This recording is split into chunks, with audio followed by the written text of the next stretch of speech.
Kalau Om Deddy itu cuma bacot doang saja. Halo teman-teman, baik lagi di channelnya Sami Munufo. Oke, di video kali ini kita bakalan membahas tentang YouTuber. YouTuber yang begitu besar ya. Oke, YouTuber sekarang-sekarang ini ya, yang penghasilnya wah itu miliaran banget ya. Sesuai dengan thumbnail kita bakalan membahas tentang YouTuber Om Deddy. Oke. Jadi di sini adalah Om Deddy ya. Om Deddy ini adalah orang yang luar biasa gitu kan. Pemikirannya yang sangat jenius, benar-benar jenius, sehingga orang itu terhipnotis dari kata-katanya. Nah, sehingga saya bakal membahas hal ini karena ada subscriber saya, walaupun subscriber saya sedikit Om, tapi ada kok yang nanya saya, ada penggemar saya gitu kan. Nah, di sini aku bakal membahasnya Om. Jadi ada teman-teman nih ya, subscriber saya ya, saya anggap teman ya, saya anggap teman, saya anggap saudara. Subscriber saya itu saya anggap teman, saya anggap saudara karena dia telah mendukung saya Om. Nah, dia itu bilang kalau Om Deddy itu cuma bacot doang saja. Iya. Dia bilang seperti ini. Deddy Corbuzier hanya modal bacot doang. Iya. Jawabannya iya, Om. Jadi kenapa saya bilang seperti ini? Jawabannya untuk Om Deddy ini adalah dia ini hanya modal bacot saja. Iya benar.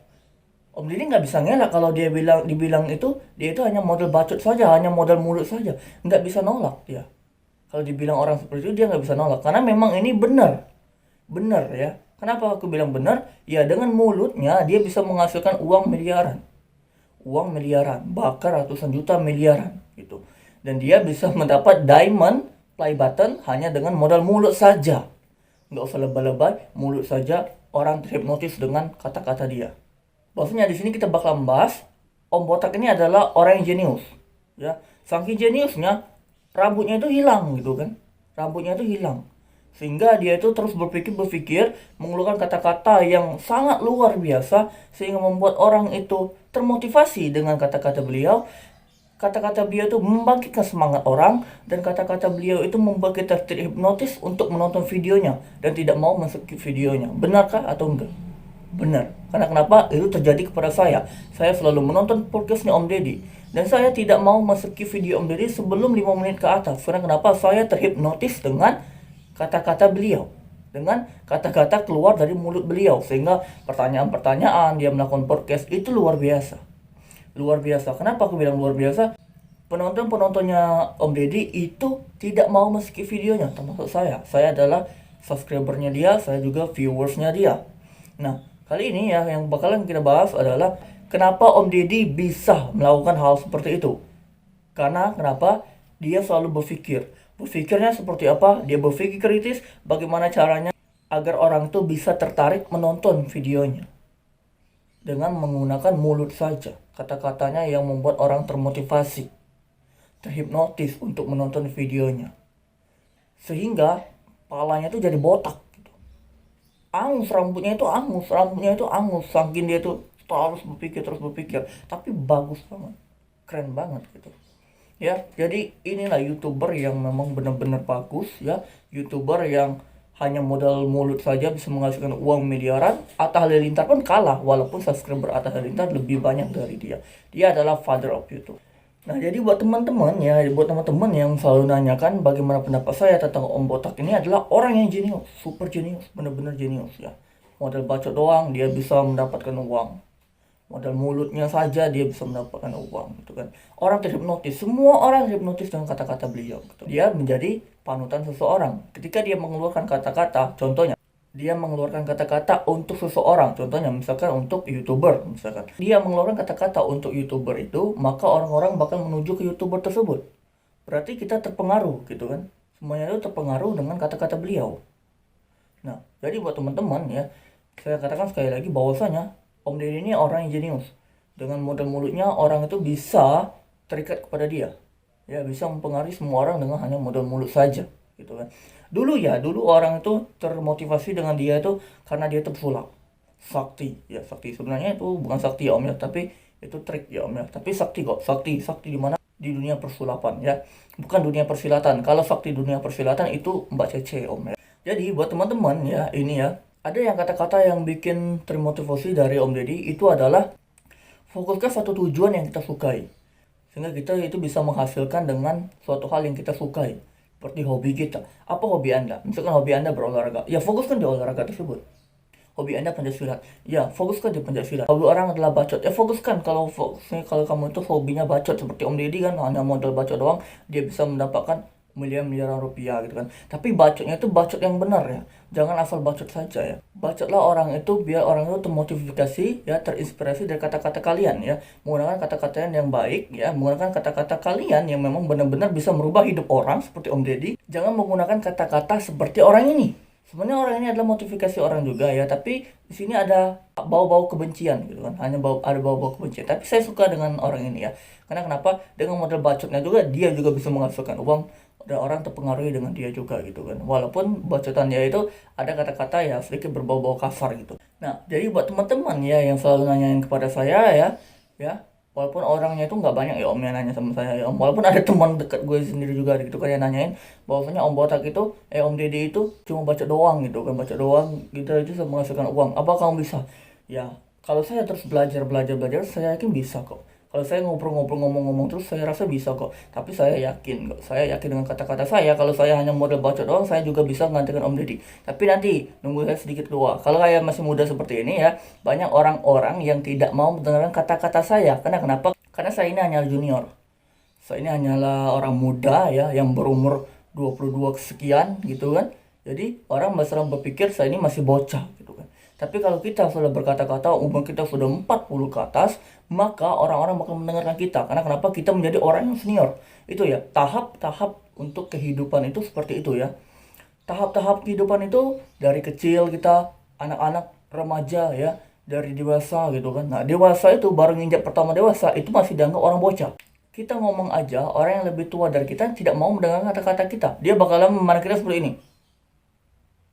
Tapi orang yang di bawah umur kita dia bakal memandang kita seperti ini.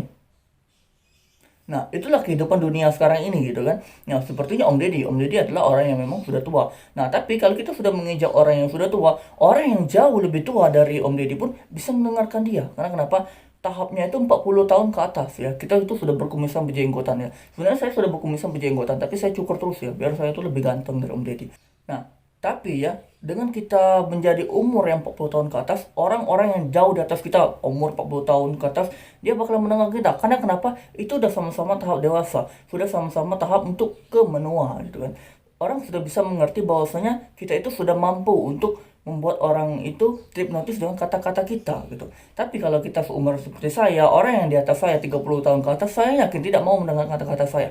Mungkin ada beberapa orang terinspirasi dari saya, tapi ya selanjutnya mungkin tidak ada orang yang pengen mendengarkan kata-kata saya. Saya itu hanya dianggap bocah saja, walaupun kata-kata saya itu benar gitu kan. Tapi untuk orang-orang yang di bawah umur saya, seumuran dengan saya, maka dia bakalan berkata good. Ya, banyak orang berkata-kata seperti itu. Maka orang bakal mendengar kata-kata saya gitu kan. Dan orang-orang yang ngebacotin saya itu merata nih Om ya. Orang umur 30 tahun ke atas gitu kan, di atas umur saya gitu kan. Dia menganggap saya bocah karena dia anggap seperti saya ini adalah orang yang asal ngomong aja gitu kan, bocah yang asal ngomong aja yang nggak tahu artinya. Itu ya orang yang ngomong-ngomong kepada saya gitu kan. Tapi yang namanya haters ya, kalau kata Om Deddy ya namanya haters itu nggak usah didengarin ya, nggak usah didengarin. Karena kenapa nggak usah didengarin? Iya, dia nggak menguntungkan untuk kita gitu kan. Kalau kita mendengarkan satu hater saja ya, kita mendengarkan satu hater saja dan kita menuruti kata-kata dia, berarti kita bodoh. Berarti kita bodoh gitu kan. Kita merelakan subscriber kita udah 1000 ya, udah 1000 lebih seperti saya ini. Saya mendengarkan satu orang yang haters, jadi haters saya udah tua lagi ya, hidupnya nggak guna banget gitu. Ingat ya, haters itu ada haters yang berguna, ada haters yang tidak berguna. Contohnya haters yang berguna seperti apa? Haters yang berguna seperti orang ngomongin Cynthia Chandranaya. Kenapa aku bilang hatersnya berguna? Kenapa? Mereka itu pengen mendukung bela diri itu agar kembali lagi nama Pancasila seperti semula. Haters yang tidak berguna yang seperti ini, haters saya gitu kan.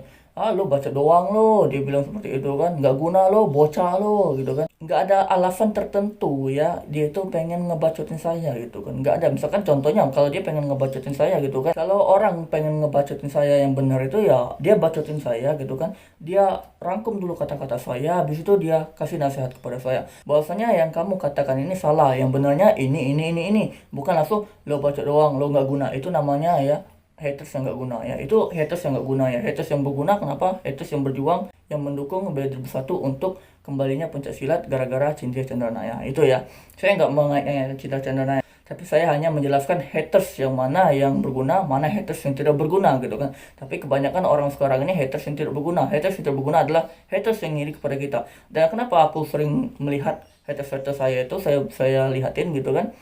Saya lihat subscribernya itu di bawah saya, belum nyampe 1000 subscribernya. Oh ternyata gitu ya. Memang haters-haters itu yang nggak berguna itu haters-haters yang mengiri kepada kita gitu kan. Padahal saya cuma 1400 sekian ya subscriber saya, masih sedikit, jauh banget dari Om Deddy gitu kan. Tapi orang itu sudah iri sama saya. Ada apa dengan saya? Saya belum monetize lagi. Udah iri sama saya gitu kan. Ya berarti kalau ada 1400 sekian terhipnotis dari saya, berarti orang itu terinspirasi dari saya gitu kan. Mereka mendukung saya untuk terus berkarya dan berkembang gitu. Nah jadi buat teman-teman semuanya, bahwasanya kita harus berpikir terlebih dahulu sebelum kita melakukan tindakan ya. Jangan pernah mengiri kepada orang, jadikanlah itu adalah suatu motivasi kepada kita. Sepertinya Om Deddy sudah 11 juta sekian subscribernya, termasuk saya subscribernya, penghasilannya sehingga miliaran semua. Tapi saya tidak mengiri sama dia, tapi saya terus berjuang agar saya itu bisa seperti dia, bahkan melampaui dia dengan karya-karya sendiri gitu kan. Saya tidak ingin meniru karya dia, tapi saya ingin menggunakan karya saya sendiri gitu kan. Nah jadi buat teman-teman, kalau kalian pengen bilang Om Deddy baca doang, iya memang baca doang, tapi kalian harus menjelaskan bahwasanya baca doang itu yang seperti apa gitu. Seperti saya, dia baca doang, tapi dia itu jenius gitu kan. Dengan mengurang kata-kata bacotnya yang super jenius itu, dia bisa menghasilkan uang miliar rupiah dan orang tidak notice dengan kata-kata dia. Itu bagus banget gitu kan. Jadi buat teman-teman ya, jika kalian pengen ngebacotin orang, silakan kasih alasan yang tertentu, tujuannya tertentu. Rangkum dulu kata-kata orang, baru kalian berkata-kata ingin ngebacotin orang gitu. Mungkin itu saja teman-teman, semoga ini menjadi inspirasi buat kita semua. Saya Sami Munufo.